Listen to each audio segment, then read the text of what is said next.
Hello, welcome back again to my channel. This is Tenoso, and today in this video I will show you how to put makeup for men. I know this is very important for us to look more handsome and beautiful, and just keep on watching. Here is our model. I have Japanese. His name is Winnie. He's a senior high school graduating student. First, to remove the oil and the dirt from his face, I use cleanser and toner in one.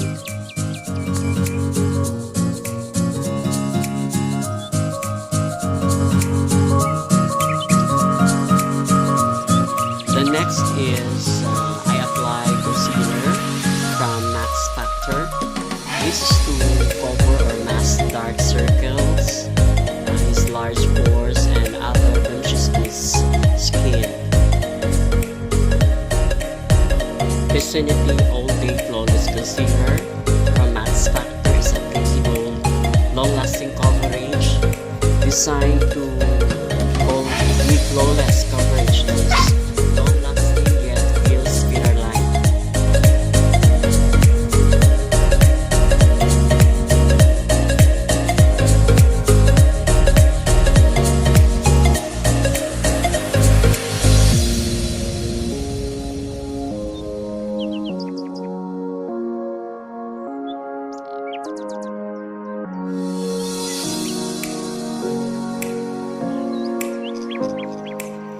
After applying a concealer, I use foundation from Revlon, a moisture anti-pollution foundation. Foundation, this will give his skin a more uniform color and also brighten his complexion.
Brown color.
Winnie now is ready for his photo shoot.